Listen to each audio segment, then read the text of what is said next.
तो एक पिता पूजा में से उठता है तो भगवान को यह प्रार्थना करता है कि मेरी आयु मेरे बच्चों को लग जाए और यह न हमें देखना पड़े। तो महात्मा लोग आए थे, संत लोग आए थे, उनको यह कहा कि आप यह बताइए कि मेरे पुत्र की आयु कैसी है। तो उन संतों ने कहा, जिनमें कोई ज्योतिषी था, कोई कर्मकांडी था, कोई तीनों कालों की समझने वाला था, उन्होंने ये कहा कि अल्प आयु में ही तुम्हारा बेटा दुनिया छोड़ करके चला जाएगा। और ये कह करके महात्मा वहां से चले गए। पिता बड़ा परेशान था। मार्कंडेय को यह सूचना मिल गई और मार्कंडेय जब समझदार हुए तो बताते हैं कि 9 वर्ष की आयु में इनकी अल्प मृत्यु लिखी हुई थी मार्कंडेय जी की, लेकिन 5 वर्ष की उम्र में यह घर छोड़ करके काशी पहुंच गए। बालक काशी पहुंच गए। 5 साल का बच्चा तो छोटा ही होता है। भगवान विश्वनाथ की पिंडी के ऊपर रोज अभिषेक करता है, फूल चढ़ाता है, पत्तियां चढ़ाता है, नित्य अभिषेक करता है। भगवान शंकर को रोज जल चढ़ाता है। छोटा सा बालक। इसका 6वां वर्ष निकला, 7वां महीना निकला। और मैं पुनः निवेदन करना चाहूंगा, महादेव की आराधना आयु बढ़ाती है। कल भी मैंने निवेदन किया, यश बढ़ाती है, विद्युता बढ़ाती है, शक्ति को देने वाली है। सबसे बड़ी बात है, ये समृद्धि भी देती है। भगवान शंकर की जो साधना है, सुबह आप भगवान शिव का अभिषेक कीजिए, भक्ति मिलेगी। दोपहर के समय कामनाओं की सिद्धि, और संध्या के समय महादेव का अभिषेक बहुत फलदायी है, जैसे शांति मिलती है। और कभी हमें पूछा जाता है, बेटा बात नहीं मानता है, घर में बहुत झगड़ा होता है, बहू भी बात नहीं मानती और घर बिल्कुल नरक बन चुका है। तो उन्हें हम बड़े बहुत प्रार्थना करके कहते हैं कि गोधूली की बेला में अपने घर में या तो आप खुद कीजिए या किसी आचार्य को, समझदार ब्राह्मण को आप बुलाइए और उसके हाथों से आप संध्या के समय गोधूली की बेला में आप अपने घर में प्रदोष काल में, प्रदोष काल है, अभी सूरस्तांचल की तरफ ही गया है, ना तो दिन ही रहा है ना अंधेरा रहा है, उस समय में आप भगवान महादेव का अभिषेक कीजिए। आप खुद कर लीजिए और आप कुछ ही दिनों में आप समझ पाएंगे, जो आपका परिवार बिखर रहा था, इधर उधर भाग रहा था, पति बात मानने को तैयार नहीं, पत्नी भी उठा थैला तीसरे दिन पियर चली जाती है, कोई घर में किसी की बात ही नहीं मानता। भगवान शंकर का महाअभिषेक इस बात का ये प्रभावी है कि जहां संध्या के समय घर में शिव अभिषेक होता है, उस घर में निश्चित रूप से शांति आकर के स्थापित होती है। ये लिंग पुराण में भी लिखा है, ये स्कंद पुराण में भी लिखा है और इस महापुराण में भी लिखा है। रात्रि को भी, तुरीय अवस्था में रात्रि को भी भगवान शंकर का अभिषेक होता है। ये रात्रि के अभिषेक में लोग सिद्धियां प्राप्त कर लेते हैं। ये तांत्रिक पूजा नहीं है और तंत्र के हिसाब से पूजा कीजिए भी मत। रात्रि के समय में हर आराधना अपने आप में सिद्ध हो जाती है, निशीत काल में, निशा काल में। लेकिन महात्मा लोग तो वेदोक्त विधि से भगवान की आराधना करते हैं, पूजा करते हैं। इसलिए तो शंकर की जो शिव महारात्रि है, लोग रात भर साधना करते हैं। शिव महारात्रि को लोग महामृत्युंजय मंत्र की सिद्धि करते हैं और इस शिव महारात्रि को एक मंत्र जपा जाता है, आगे मैं उसको आपको निवेदन करूंगा। पाशुपत मंत्र है, लोग इसकी सिद्धि करते हैं। तो रात्रि को तुरिया काल में, जहां तुरिया अवस्था में जब यह जीव बिल्कुल एकदम एकाग्र भाव से शांत चित्त होता है, उस समय भी रात के समय में भगवान शंकर के अभिषेक की महिमा का वर्णन ग्रंथों में किया गया है। लेकिन आप ये सब रात रूत वाला ना करें, लेकिन आप शाम वाला तो कर सकते हैं, क्योंकि आपको ज्यादा शांति की जरूरत है। आपके घर में धक्का मुक्की ज्यादा होती है, कोई किसी की बात मानने को तैयार है नहीं। तो संध्या का भी अभिषेक, जिनके घर में बेटियां सयानी हो रही हैं, उनके लिए योग्य घर वर नहीं मिल रहा, 11:48 से 12:12 इसको अभिजित मुहूर्त कहते हैं। इस मुहूर्त में भगवान शिव का अभिषेक आप अपने घर में शुरू कीजिए। उस बेटी के नाम से संकल्पित होकर, या बेटा बड़ा हो रहा है उसके लिए या कारोबार नहीं चल रहा, यानी किसी न किसी कामना की सिद्धि के लिए, बच्चों की नौकरी के लिए ये दोपहर, ये कामना सिद्धि के लिए दोपहर का अभिषेक है। भजन में हमारा मन लगे, नींद ना आवे जप करने में, हमारा कोई संकल्प ना टूटे। तो संकल्प ले तो लेते हैं लेकिन टूट जल्दी जाते हैं, तो उसके लिए आप प्रातः में, सुबह के समय में आप भगवान शंकर का अभिषेक कीजिए। यह बड़ा प्रभावशाली है, आयु तो बढ़ाता ही है। भगवान शिव का अभिषेक, महाशंकर की यह दिव्य पूजा अनुग्रहित कर देती है। तो यह बालक मृकंड काशी में आया और भगवान भूतनाथ विश्वनाथ की रोज आराधना करता है, पूजा करता है। कभी तो अरहर के फूल चढ़ाता है। अरहर आप जानते हैं, अरहर का, अड़हल का फूल बड़ा खाने में बड़ा मीठा लगता है। आपने खाया होगा, समाधिया जी, चौबे जी खाया अरहर का फूल? खाने में बहुत मीठा लगता है। भगवान शंकर के ऊपर अड़हल का फूल चढ़ाया गया, किसी भी प्रकार का जादू टोना टोटका नहीं हो सकता। गुरुवार के दिन शंकर जी के ऊपर कनेर, पीली कनेर का फूल चढ़ाने से विद्युता चल के आती है। जिनके बच्चे कमजोर हैं पढ़ने में, साल हम उज्जैन में बोल रहे थे, गुरुवार के दिन आप पीला कनेर भगवान शंकर के ऊपर चढ़ाइए और इससे विद्या चल करके आती है। उसका बहुत बड़ा प्रभाव है। जैसे दुर्गा माँ को गुड़हल का फूल बहुत ज्यादा प्रिय है। अष्टमी को बेटियां व्रत करें, दुर्गा माँ के ऊपर 108 गुड़हल, इसको तमाल भी कहते हैं, लाल सा फूल होता है, ये माँ के ऊपर चढ़ाया जाता है। बड़ी उसकी विशेषता। लक्ष्मी नारायण के ऊपर कमल का फूल बड़ा प्रभावी है।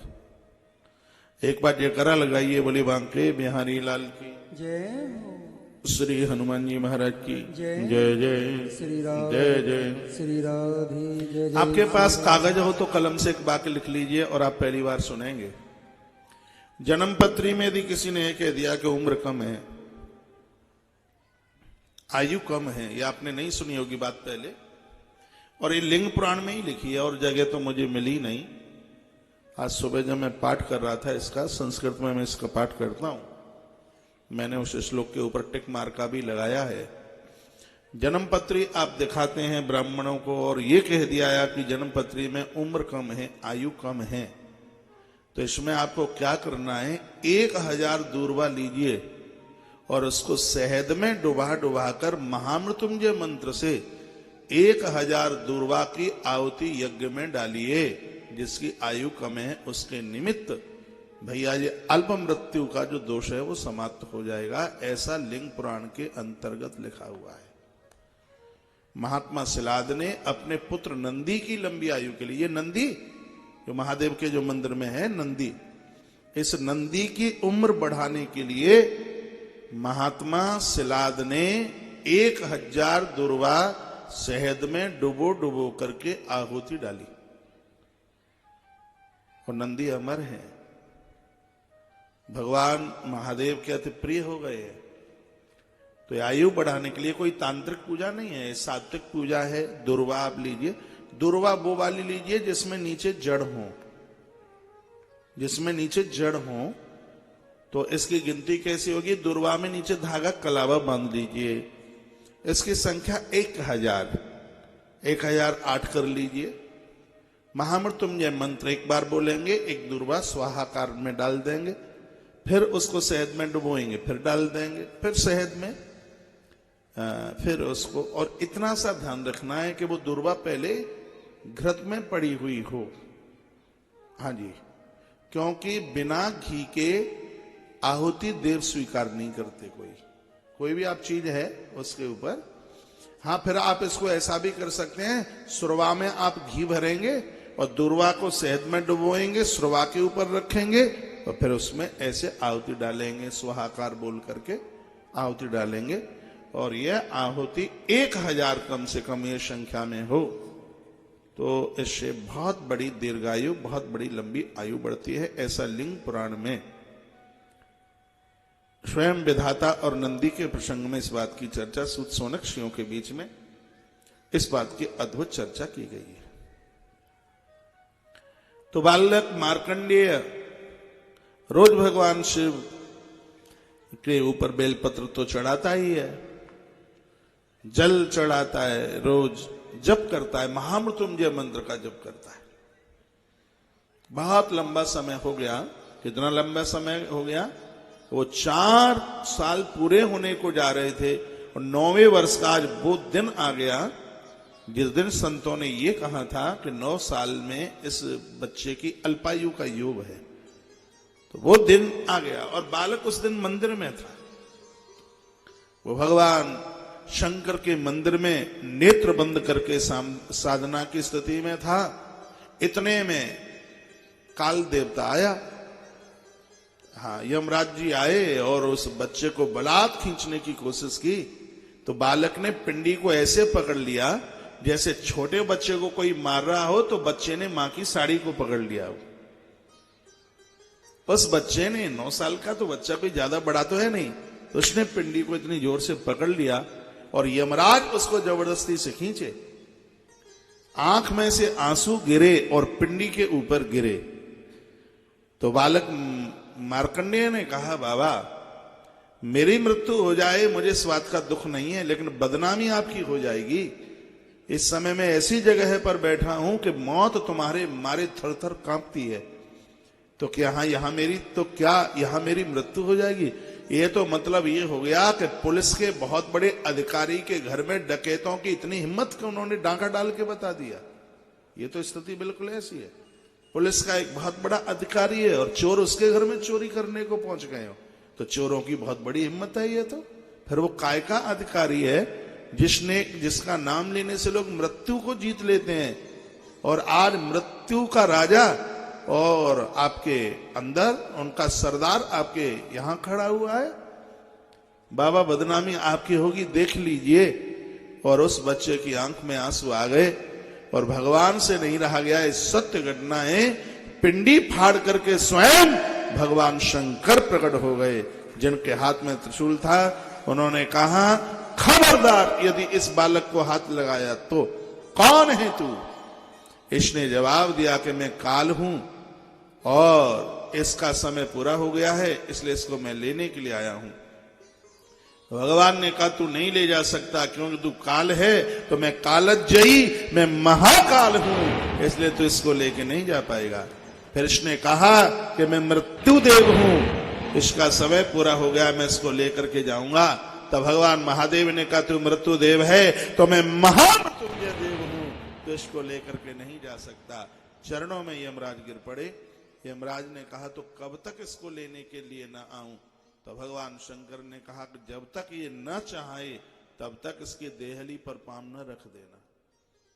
आज भी प्रलय होता है और मार्कंडेय जी उस प्रलय का पूरा दर्शन करते हैं। ये भगवान शंकर का आशीर्वाद है इनके ऊपर। मार्कंडेय जी ने ही दर्शन किया है जो भगवान का दाहिना अंगूठा उनके मुंह में होता है और पीपल के पत्ते के ऊपर। प्रलय के समय में तस्वीर आपने कभी देखी हो? इसका दर्शन सिर्फ और सिर्फ श्री मार्कंडेय जी करते हैं, क्योंकि मार्कंडेय जी भगवान महादेव के ये अपने आप में बड़े अद्भुत भक्त हैं। तो इतनी सी बात सुनाकर हम आप सबको कहना चाहते हैं, यदि आपके घर में शिवालय नहीं है, भगवान शंकर की पिंडी नहीं है, तो आपका मंदिर बिल्कुल अधूरा है। आप किसी भी देवी देवता के भक्त क्यों नहीं है, आपका इष्ट भले ही कोई भी क्यों नहीं है, अपने घर में भगवान शंकर को आप जगह दीजिए। भगवान शिव के ऊपर कच्चा दूध रोज नहीं, हर सोमवार को चढ़ाइए, लेकिन यह कीजिए आप बेलपत्र चढ़ाइए। बेलपत्र यहां आप दिल्ली में रहते नहीं मिलते हैं तो चांदी के बनवा लीजिए, 5 पत्ते चढ़ाइए। कुछ ही दिनों में आप बदलाव देखेंगे, परिणति देखेंगे। सबसे बड़ी बात यह है कि आपके घर के बच्चे होशियार होंगे। भगवान शंकर धरती का देव है, धरती का देवता है। देखिए 5 देवता 5 तत्वों के देव हैं। धरती का देवता है महादेव, जल का देवता है गणेश, अग्नि की देवी है मां दुर्गा, वायु के देवता हैं सूर्य नारायण, और आकाश के देवता हैं भगवान नारायण। ये पंचदेव हैं। तो जो धरती पर जो चल रहे हैं, भगवान महादेव की कृपा से वो सुरक्षित हैं। जल में गणेश की कृपा से सुरक्षित हैं। अग्नि में माँ दुर्गा की कृपा से। इसलिए तो माताओं के लिए दुर्गा की पूजा ज्यादा बताई, क्योंकि चूल्हे चौके में आप ज्यादा रहते हैं। हाँ, इसलिए वहां माँ दुर्गा रक्षा करती है। सूर्य भगवान को अर्घ्य दीजिए, वंदन कीजिए, प्रणाम कीजिए। जो 10 तरह की हवा अंदर प्रवेश करती है, जिसको प्राणों के नाम से जाना जाता है, अभी मैं निवेदन करूंगा आगे प्रसंग में। भगवान सूर्य को अर्घ्य देने से इनकी पूर्ति होती है। आकाश का गुण शब्द है। वह लोग प्रख्यात वक्ता होते हैं, सोचने वाले होते हैं, समझने वाले होते हैं, जो भगवान नारायण को अपनी पूजा में जिन्होंने स्वीकार किया। शालिग्राम भगवान विष्णु, आप सुबह आते हैं, काफी संख्या में आप लोग आते हैं सुबह पूजा में, तो आप देखते होंगे कि हम इन 2 देवों का अभिषेक तो रोज ही करते हैं। भगवान शंकर का अभिषेक डेली और भगवान शालिग्राम का अभिषेक डेली होता है। गाय के सींग से शंकर का अभिषेक और शंख से भगवान शालिग्राम का अभिषेक होता है। भगवान शालिग्राम की महिमा इस साल कार्तिक मास में सीधाम वृंदावन से ब्रह्मवैवर्त पुराण के अंतर्गत आप सभी भक्तों ने उसको श्रवण किया।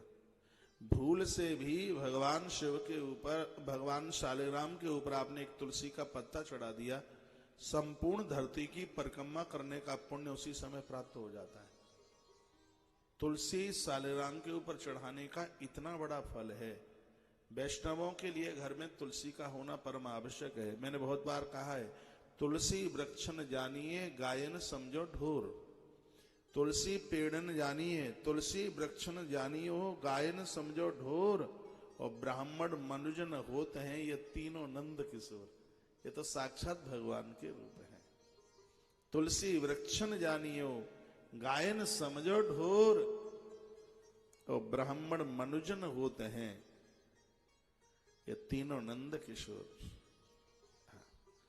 मैं उन ब्राह्मणों की बात कर रहा हूं जो अपने 6 कर्मों के साथ में जुड़े हुए हैं। विद्या पढ़ना, पढ़ाना, लेना देना, यज्ञ करना और कराना, सुपारी तक का जिनके पास ऐब नहीं है, बिल्कुल भी किसी भी प्रकार का व्यसन नहीं है, तीनों कालों में संध्या करते हैं, अपने जनेऊ की कदर रखते हैं। जनेऊ उनका ईमान है। जनेऊ, चोटी और रोटी के ऊपर विशेष ध्यान देते हैं। रोटी सात्विक खाते हैं, सात्विक खाते हैं। चोटी संस्कारों के साथ जी रहे हैं। जनेऊ सत्कर्मों के, जनेऊ के बिना ब्राह्मण सोचता है मेरे पास सत्कर्म है ही नहीं। तो तीनों का जिसने ख्याल रखा है, ऐसा ब्राह्मण, ग्रंथ में तो लिंग पुराण में तो लिखा है कि ऐसा ब्राह्मण आपको दर्शन दे देता है, स्वयं भगवान महादेव ही उस रूप में आपको कृतार्थ करने को आए हैं। आज के समय में कहाँ मिलते हैं ऐसा, बड़ा मुश्किल है, बड़ी दिक्कत है। सिर्फ ब्राह्मण के घर में जन्म लेने से, और हम ब्राह्मण नाना बाबा, हम जाति और अपने शुभ कर्मों के साथ आचरणबद्ध विप्र बनने की, ध्वज बनने की, विप्र बनने की, और हम ये पूरी कोशिश करें आचार्यत्व को प्राप्त हों तो ज्यादा ठीक है।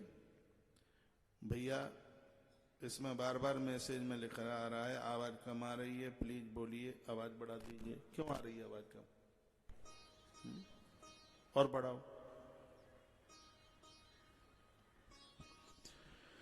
बोलिए बांके बिहारी लाल की, श्री हनुमान जी महाराज की जय जय, श्री राम, जय जय, श्री राम, जय जय। श्री राधे श्याम। तुलसी वृक्षन जानिए, गायन समझो ढोर, ब्राह्मण मनुजन होत हैं ये तीनों नंद किशोर।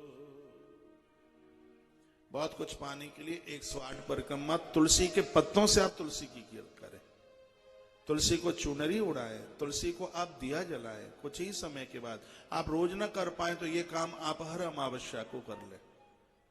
अमावस्या को तुलसी की परिक्रमा, अमावस्या को तुलसी की परिक्रमा सोमवती अमावस्या को स्नान करने से जो फल प्राप्त होता है, कुंभ के समय में पर्व में डुबकी लगाने से जिस फल की प्राप्ति होती है, अमावस्या के दिन 108 परिक्रमा तुलसी की, और तुलसी की परिक्रमा तुलसी के पत्तों से करके आप देखिए, फिर उसको आप वितरित कीजिए, प्रसाद में बांट दीजिए आप उस तुलसी को।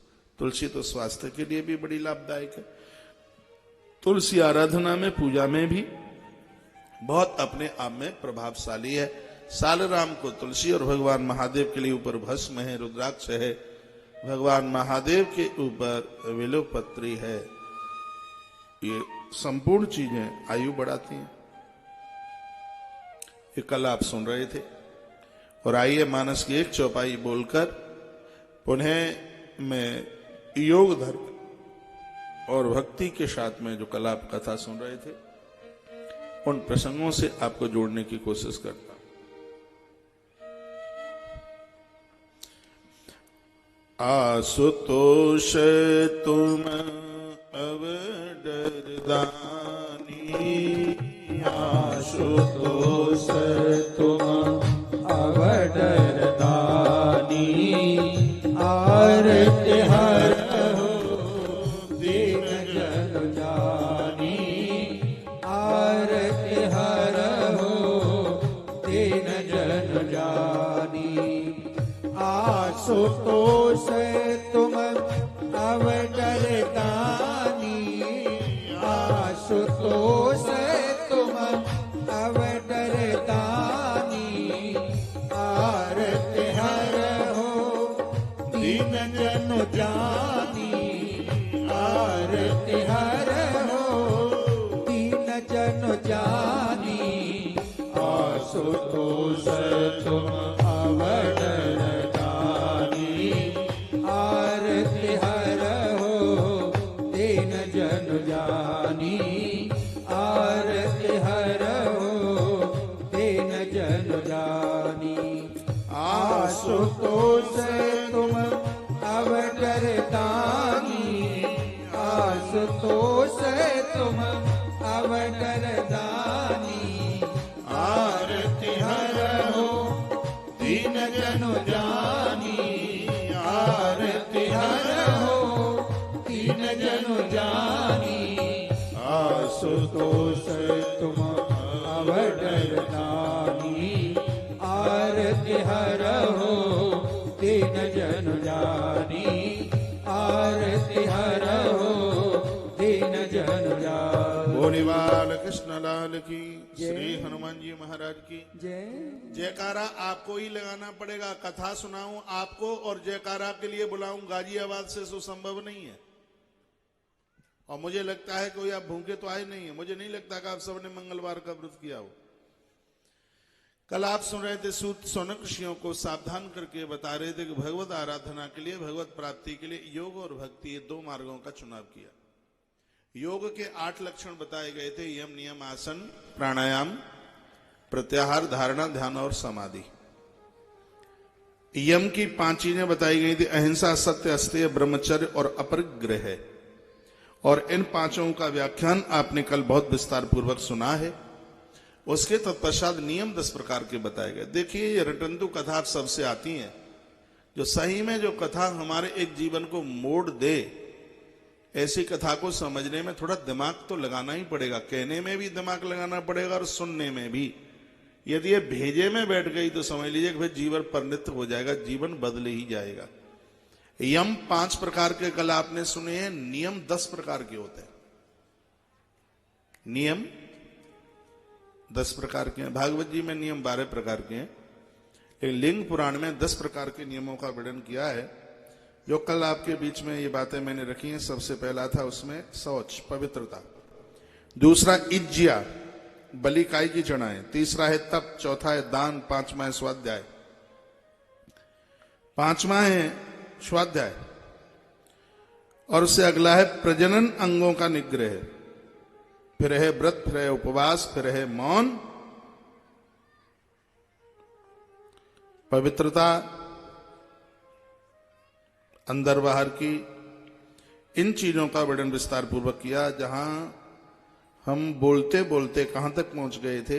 जब तक पहुंच गए थे। 3 प्रकार के जब भी बताए।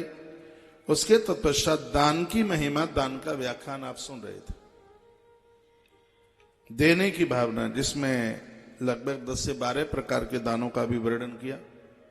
लगभग 5:30 बज रहे थे। कुछ माताएं खड़े होकर जाने का मन भी कर रही थी, तो आनंद फानन में फिर हमने कह दिया चलो वह आरती करे लेते हैं। मानवीय जीवन धारण किया है, ईश्वर ने आपके ऊपर कृपा की है, तो एक श्लोक में बोल रहा हूं। 12 चीजें अपने हाथों से आपने दी हैं, बहुत अच्छी है। नहीं दी हैं तो इनकी रिक्त स्थान की पूर्ति जरूर करना। अपने हाथों से इन 12 चीजों का दान करना। यह कथा सिंह महापुराण में भी है, यह कथा नारद पुराण में भी है दान वाली। यह कथा महाभारत के वन पर्व में भी है। बस ये है कि किसी में 12 का है, किसी में 28 का है, किसी में 48 का है। लेकिन यहां पर भी आप सुन रहे हैं, इसको एक श्लोक में गाया कि गौ भू तिल हिरण्याज्य वासो धान गुडान चह रौप्यम लवण कुष्मांडम कन्या द्वादशकम तथा। सबसे पहले उसमें गाय को पहले नंबर पर रखा गया है, भू धरती को दूसरे नंबर पर रखा गया। कहीं मठ मंदिर बन रहे हो, कहीं कोई वृद्धों का आवास बन रहा हो, कोई स्कूल शिक्षा का केंद्र बन रहा हो, और ईश्वर ने आपको आपकी जरूरत से ज्यादा दिया है, तो उस रिक्त स्थान में इसकी पूर्ति कीजिए। ज्यादा नहीं, इतना तो दे ही दीजिए जितने फिट की आपकी शरीर की लंबाई है। मुझे लगता है कि 5 फीट से तो शायद कोई होगा ही नहीं कम। डोंगरे जी महाराज तो कहा करते थे कि आपके घर में जितने भी लोग हैं उनकी गिनती कर दीजिए और गुणा 5.25 फीट का कर दीजिए। उसमें जितना भी आता है उतने फिट जमीन अनाथों के लिए, वृद्धों के लिए, और जहां से कन्याओं का विवाह होता है ऐसे बारात घर के लिए, ये उनके ही वाक्य में यहां से बोल रहा हूं, कुआ बाबली के लिए, पोखर के लिए, ये उन्हीं के शब्द हैं। ऐसी जगह पर जहां गाय रमाए, उसका मूत्र गिरे, गाय का गोबर गिरे, उसके लिए अपनी सात्विक कमाई का अंश डालकर ये भूदान कर लीजिए, धरती का दान कर लीजिए। वामन पुराण में एक कथा आती है राजा वली की। ईश्वर उनकी देहली पर चौकीदार बन गए, क्योंकि 3.5 गज भूमि इस राजा ने भगवान को दान स्वरूप समर्पित कर दी। पदानि त्रीण दैत्येन्द्र सम्मीतानि पदाममा, ये श्लोक वहीं का है। 3 पाम यानी 3.5 गज भूमि ये उसने समर्पित की है, और भगवान उसके रक्षक बने, उसके चौकीदार बने। तो ईश्वर करे यह सौभाग्य आपको प्राप्त हो। गाय, धरती और तिल। तिल की बहुत बड़ी महिमा है। भगवान के पसीने से तिल तैयार हुए हैं और भगवान के रोम से कुसा तैयार हुई है। पिंडदान और ये क्या है, तर्पण तो इसके बिना होता ही नहीं है। पूरा हवन यज्ञ पूरा नहीं होता तिल के बिना। आज बाजार में घी तो शुद्ध नहीं मिलता, लेकिन तिल का तेल आप निकलवा के उसकी जोत जलाते हैं, जिससे पुरखे संतुष्ट होते हैं। तिल की बहुत बड़ी महिमा है अपने आप में। इन द्रव्यों में, इस महाद्रव्यों में तिल को लिया गया है। और हिरण्य सोना, जिसकी चर्चा कल मैं कर ही रहा था, वासो वस्त्र। देखिए सर्दी का समय आ गया है। आप कहते हैं शनि लग गया, शनि तो तुम्हारी आरती उतारेगा। रात को गाड़ी में कम्बल डालिए। अनाथों को देखिए, जिनके पास कुछ है नहीं, जिनका कोई नहीं है, उन्हें कम्बल उड़ा करके आ जाइए, उनकी सर्दी बचेगी और पुण्य आपको मिल रहा होगा। तो वस्त्र दान की बहुत बड़ी महिमा है ग्रंथों में। तत्पश्चात अन्न, भूखे को खिलाना बहुत बड़ी विशेषता है उसकी। गुड़, चांदी, नमक, पेठा, और उसके तत्पश्चात कन्या। ये 12 दानों की चर्चा की गई है। ये नियम में ही आता है दान। जो 5 यम हैं, 10 नियम है, तो ये उसमें आता है। तत्पश्चात अगली बात है जिसका नाम है स्वाध्याय। स्वाध्याय का अर्थ होता है अपने दोषों को देखिए और दूसरों के गुण देखिए। ये स्वाध्याय। स्व अध्याय, स्व माने अपना, लेकिन हमें तो कमियां दूसरों की दिखती है ना, अपनी तो अच्छा ही दिखती है। कबीर क्या कहते थे, बुरा जो देखन में चला, बुरा न मिलिया कोई, और जब दिल खोजा अपना तो सच में मुझसे बुरा ना कोई। आप ग्रंथ पढ़ते हैं, ग्रंथ पढ़ने का मतलब क्या है? जब आप ग्रंथों में पढ़ेंगे तो उसमें बहुत अच्छाई और कुछ बुराइयों का भी वर्णन किया गया होगा। तो उसमें ये देखिए कि जहां जिन बुराइयों की बात कही गई है वो मेरे अंदर तो नहीं है। मेरा जीवन धुंधुकारी जैसा तो नहीं बन रहा है। यदि बन रहा है तो मैं अपने आप को गोग्रहण बनाऊं। हम इसलिए तो ग्रंथ पढ़ते हैं। हम रामायण क्यों पढ़ते हैं? यहां से श्री समाधिया जी उत्तरकांड की चौपाइयां बोलकर और भी इधर उधर की चौपाइयां बोलकर और बड़ा कुछ समझाने की कोशिश करते हैं। और तब मुझे ऐसा लग रहा था कि इस पांडाल परिसर में, मैं आपकी एक एक चौपाई सुनता हूं, तब मुझे यहां से ऐसा लग रहा था कि ये धरती के जितने मानव हैं, इंसान लोग हैं, जो ग्रंथों में जो लिखा है इसको अपने जीवन में उतार लें तो हम जैसे लोगों को समाज में बोलने की जरूरत ही नहीं पड़ेगी। सब लोग अपने आप ही बदल जाएंगे, परिणति हो जाएगी। लेकिन रामायण तो इसलिए पढ़ते हैं, बस पढ़ते हैं, दादाजी पढ़ते आए इसलिए पढ़ रहे हैं हम। हाँ? रामायण को फल के लिए मत पढ़िए। आप रामायण तो इसलिए पढ़ते हैं कि फल का पोटला मिल जाएगा, गठरा मिलेगा, फल मिलेगा, फल। हाँ, अरे जीवन कैसे जिए, रामायण को एक क्रमबद्धता बनाइए, एक अपने रोड के सिस्टम में जिंदगी जीने का एक सुंदर सा सिद्धांत बनाइए। उसको कैसे जीवन जिए, सुबह से लेकर रात्रि तक, अपनों में, अपनों के बीच में, समाज में, परिवार में किस तरीके से हम जीवन जिए, बच्चे कैसा जीवन जिए, जवान कैसे जिए, बूढ़े लोग जीवन कैसे जिए, तीर्थों में हम कैसे रहें, वृद्धावस्था में हमें क्या चाहिए और जीवन का संपूर्ण उत्तर क्या है, ये सारी बातें तो है रामायण में। बालकांड इन बच्चों के लिए, बच्चों को क्या करना है, बालकांड में सीखना है। ये बचपने में जितना सीख लोगे जवानी में नहीं सीख पाओगे। हाँ, और बच्चे बहुत जल्दी पकड़ते हैं। ईश्वर की ये बड़ी कृपा होती है। क्या है?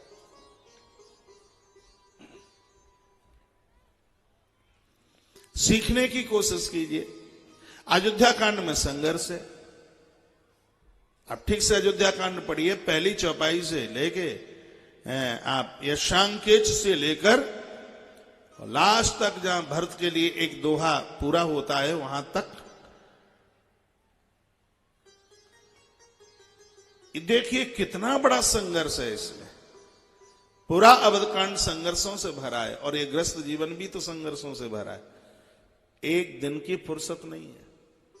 ये तो सोचा जाता है, आप कह लेते हैं नहीं घर में बहू आ जाएगी फिर हम कथा सुनने को जाएंगे। अरे इतना संघर्ष है, बहू के आने के बाद तो और ज्यादा व्यस्तता है। अभी तो अपने बच्चों की नाक पहुंच रहे थे, अब बच्चों के बच्चों की नाक पहुंचनी पड़ेगी। तो आप कहते कि हम फ्री हो लेंगे, कोई सवाल ही नहीं उठता। अयोध्या कांड है, अयोध्या कांड के बाद अरण्य कांड, वानप्रस्थ जीवन। प्रभु श्री राम जी ने सीता माता का श्रृंगार किया अरण्य कांड में। सीता माता क्या है? सीता माता शांति का प्रतीक है। शांति को अब स्वीकार कीजिए। जवानी में आपने बहुत कोलू का बैल बन करके जीवन जिया। अरण्य कांड यही तो बोलता है। नवदा भक्ति अरण्य कांड में है।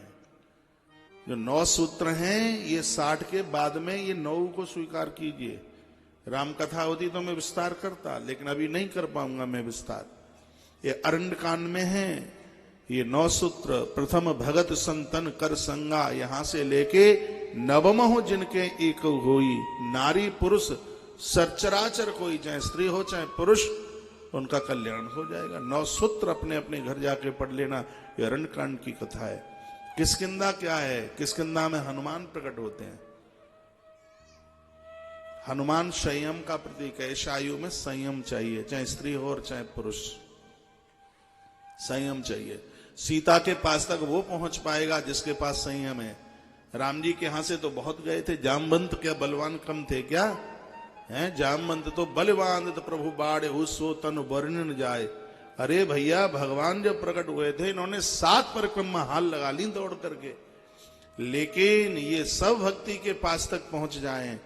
भक्ति के पास तक वह पहुंच पाएगा जिसने समुद्र लांग लिया है। समुद्र लांगने का मतलब है कि जिसने संसार को जीत लिया है। संसार को जीतने का मतलब जिसने अपनी इच्छाओं को जीत लिया है। कोई ऐसे ही नहीं पहुंच जाएगा सीता माता के पास। सीता शांति है, शांति के पास तुम ऐसे ही पहुंच जाओगे, बातों से पहुंच जाओगे। शांति भक्ति है, भक्ति के पास ऐसे ही पहुंच जाओगे। हनुमान जैसा जीवन जीने की जरूरत पड़ेगी। हनुमान ने सागर को लांगा है। सागर लांगने का मतलब है जिसने संसार की इच्छाओं को महाराज जीत लिया। हनुमान को स्वयं की कोई इच्छा ही नहीं है। आप देख लीजिए, आप पूरा ग्रंथ पढ़िए, हनुमान की कोई इच्छा बताइए कि हनुमान की क्या इच्छा है। और साधु वही बन सकता है जो इच्छाओं का गुलाम नहीं बन रहा, जिसको अभी किसी न किसी प्रकार की भोगने की इच्छा है। मैं निवेदन करना चाहूंगा, साधु बनना तो बहुत है, अभी साधु बनने की वो सोचे भी नहीं। इच्छाएं समाप्त हो जाती हैं तब महापुरुष की पहली सीढ़ी के ऊपर वो अपना पांव रखता है, अशोकानंद बाबा। साधु संपूर्ण इच्छाओं का दमन करने के तत्पश्चात अपने जीवन का आरंभ करता है। किष्किंधा कांड बड़ा अद्भुत है, छोटा है लेकिन है बड़ा विशेष। किष्किंधा कांड में मेरे हनुमान प्रकट होते हैं। किष्किंधा में हनुमान प्रकट होते हैं, किष्किंधा में हनुमान प्रकट होते हैं। किष्किंधा एक वन का नाम है, एक जंगल का नाम है। दिल्ली के शहरों में संयमित जीवन जी लें बड़ा मुश्किल है। इसी लिंग पुराण में आगे कलयुग के दोषों का वर्णन किया है। उसमें लिखा है कि कलयुग में साधु ऐसे होंगे जो जंगल में नहीं रहेंगे, शहरों में रहेंगे। इसी लिंग पुराण में लिखा है, इसी में, जिसका पाठ मैंने आज किया है। का कलयुग में महात्मा लोग घर में, कलयुग में संत लोग, ये मैं कोई आलोचना नहीं कर रहा हूं, जो लिखा है वही बात बोल रहा हूं। हाँ, तो कलकाल में महात्मा लोग जंगल में नहीं रहेंगे। पहले तो साधु और डकैत दोनों जंगल में रहते थे, आज डाकू भी शहर में पहुंच गए हैं। हाँ, गिरोह आजकल शहरों में है। तो एक कलयुग का ये बहुत बड़ा दोष होगा। महात्मा लोग आपको जंगलों में नहीं मिलेंगे, नदी के किनारों पर नहीं मिलेंगे, वो मिलेंगे आपको शहरों में। हनुमान संयमित हैं, क्यों? क्योंकि हनुमान जंगल में रहते हैं, वन में रहते हैं हनुमान। और जब तक जीवन संयमित नहीं होगा तब तक कोई शांति रूपी सीता का पता नहीं लगा पाएगा, भक्ति माता के पास पहुंचना नहीं पड़ेगा। राम के यहां से तो बहुत लोग गए थे, अंगद भी गया था राम के यहां से। द्वेद नल नील, जिसका कैप्टन जामवंत है, लेकिन कैप्टन ये काम नहीं कर पाया। इस काम को उसने किया हनुमान, जिसने अपने मान का मर्दन कर दिया है, जिसने अपने सम्मान का मर्दन कर दिया है, जिसने अपनी इच्छाओं का मर्दन कर दिया है। उसको अब समाज से, उसको अब राष्ट्र से, उसको अब व्यवहार से कुछ भी नहीं चाहिए। इसके पास तो अपना नाम भी नहीं है। ऐसा हनुमान सागर को लांघता है। सागर को लांघने का मतलब है संसार की इच्छाओं का दमन करता है। जब वो ऐसा करता है तब वो शांति रूपी सीता के पास जाकर के पहुंचता है। ये कथाएं सिर्फ कहानी किस्सा ही नहीं है, सिर्फ स्टोरी नहीं है। मैं स्वाध्याय में आपको लेकर के आ रहा हूं। स्वाध्याय का अर्थ है अपना आत्मनिरीक्षण रोज कीजिए। 10 प्रकार के जो नियम है उसमें इस स्वाध्याय बहुत मोस्ट इंपोर्टेंट पॉइंट है। ये स्वाध्याय, अपना आत्मनिरीक्षण रोज कीजिए। ग्रंथों को पढ़िए, ग्रंथों में जो लिखा है उसको अपने ऊपर उतारिए। कहीं कमी हमारे अंदर तो नहीं है। बुरा जो देखन में चला बुरा न मिलिया कोई। आज बहुत बड़ी विडंबना है। मुझे जितनी भी माताएं मिलती हैं वो कहती हैं बहू बुरी है, और मुझे जितनी भी ये बहनें मिलती हैं वो कहती हैं डुकरिया बुरी है। अब इसमें बुरा अच्छा कौन है पता नहीं लगा पाया, मैं मालूम ही नहीं पड़ पा रहा है। हा? वो तो कहती है बहू बुरी है और वो कहे कि सासू बुरी है, और दोनों ये कह ले कि कोई बुरा नहीं है, कमी हमारे ही अंदर है। जिस दिन हम अपनी कमी को सुधार लेंगे पूरा संसार उसी समय सुधर जाएगा। भैया अपना आत्मनिरीक्षण कीजिए, अपनी तरफ देखिए। हम उंगली उठाते हैं, उसको कहते हैं तू बुरा है। 3 उंगलियां हमें कहती है कि तू उससे 3 गुना बुरा है। 1 उंगली हम कर रहे हैं तू बुरा है, तो 3 उंगली कहते हैं वो 1 गुना बुरा है, लेकिन तू 3 गुना बुरा है। जिसके ऊपर तू उंगली उठा रहा है, जिसके ऊपर तू कमी देखना है, तो ये देखिए कि वो कमी तुम्हारे अंदर तो नहीं है। जो ज्ञान की बात कर रहे हैं, प्रकाश दे रहे हैं लोगों को, बहुत अच्छी बात है, लेकिन प्रकाश देने वाला दिया उसके नीचे अंधेरा है। हम लोगों को प्रकाश दें, अच्छी बात दें, अच्छी बात करें, बहुत अच्छी बात है, लेकिन हम इस बात के लिए भी खड़े रहें कि हम अपना आत्मनिरीक्षण रोज करें। कोई दोस्त तो अंदर नहीं पनप गया है, कोई हमसे त्रुटि तो नहीं हो रही है, कोई हमसे गलती तो नहीं हो रही है। बिस्तर पर पहुंचे, अपनी पूरी बॉडी से हिसाब मांगिए रोजाना। भागवत जी का 11वां स्कंध अध्याय नंबर 2 श्लोक नंबर 36 नंबर के श्लोक में उद्धव 36 नंबर के श्लोक में देवर्षि नारद जी और राजा जनक का जो संवाद है, तो उसमें यही चर्चा की गई है। योगेश्वरों ने ये बात कही थी कि जब आप अपने बिस्तरे पर पहुंचते हैं, अपनी पूरी बॉडी से हिसाब मांगिए। कायेन वाचा मनसेन्द्रियर्वा बुद्ध्यात्मना वांछित स्वभावात् करोति यद्य सकलम परस्मै नारायणा इति समर्पयेत्। मैं आपको भागवत नहीं सुना रहा हूं, लेकिन वो श्लोक इतना बढ़िया है। कायेन वाचा, मन वचन और कर्म से अपने शरीर से हिसाब मांगिए। हाथों से कहिए सत्कर्म किया कि नहीं, कानों से कहिए कथा सुनी कि नहीं, आंखों से कहिए भगवत छवि का दर्शन किया है कि नहीं, टांगों से कहिए अच्छी जगह पर गए कि नहीं, जिव्या से कहिए कि भगवत रस का रसास्वादन किया कि नहीं। पूरे इस शरीर से हिसाब मांगिए। नौकर नौकरी करता है, मुनीम करता है नौकरी अपने मालिक की, संध्या को शटर डालता है, चाबी का गुच्छा मालिक को देता है और हिसाब पकड़ा देता है। रात्रि को बिस्तर पर पहुंचे, पूरे शरीर से हिसाब मांगे, भगवान को प्रार्थना करें, प्रभु मैंने जो भी सत्कर्म किया है वो आपकी प्रसन्नता के लिए किया है, ईश्वर की देहली पर यही दिया गया हिसाब है। ऐसे लोगों को लेने के लिए भगवान के दूत नहीं, स्वयं धरती पर भगवान चल करके आते हैं। सुबह जागो तो भगवान का नाम लेके, संध्या को बिस्तर पर प्रभु का नाम लेके अपना आत्मनिरीक्षण कीजिए। ये धरती के परीक्षित ने अपना घर द्वार परिवार छोड़ दिया, रात्रि को सोच ही तो रहा था कि मैंने एक साधु का अपमान कर दिया। पूरी रात भर सोया नहीं, रात भर ये रोता रहा और सुबह सब छोड़ छाड़ करके चला गया। ईश्वर उनको मिलते हैं जिन्होंने अपनी गलतियों का एहसास किया।